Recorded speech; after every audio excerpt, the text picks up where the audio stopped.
Member সাহেব, আগামী শুক্রবারে ধর্মসভা হবে আমাদের গ্রামে, আপনি কি কিছু জানেন? না, এবারে তো জানানি। আর কি আগল টাগল করিস?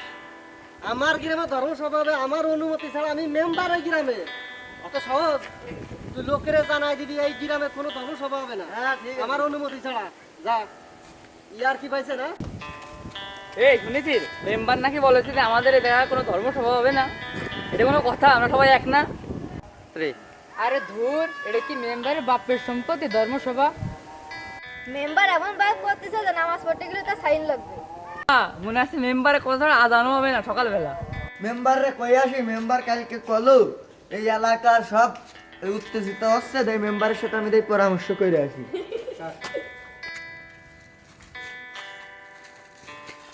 মেম্বার, কি খবর? কাজটা কইতে গেছে কি?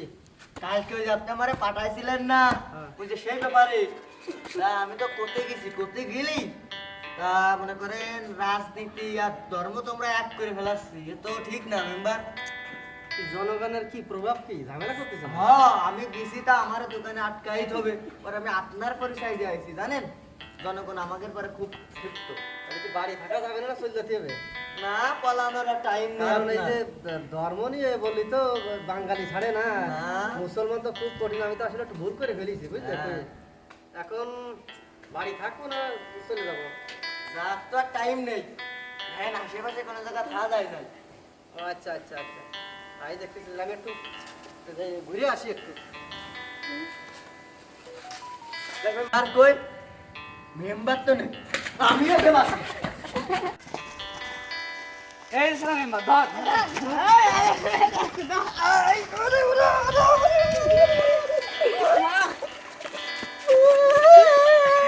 আর জীবনে কোনোদিন ধর্ম নিয়ে এরকম কথা বলবো না। প্রতিদিন সভা হবে গ্রামে, প্রতিদিন সভা, একদম একদিনও বাদ যাবে না। আর কেউ ওই ধর্ম নিয়ে কোনো বাড়াবাড়ি করবে না। আসলে আমাদের সমাজে এমন কিছু মেম্বার মাতব্বর আছে যারা ধর্মসভাকে নিয়ে বেশ ঝামেলা করে। আসলে ধর্মসভা আমাদের ইসলাম, আমাদের এগুলো মানতে হবে। যারা এই ধর্মসভা নিয়ে বাধা দেবে তাদের ওইখানেই পিটাতে হবে। নেক্সট টাইম থেকে আমাদের দেশে ধর্মসভা চলবে এবং চলবে।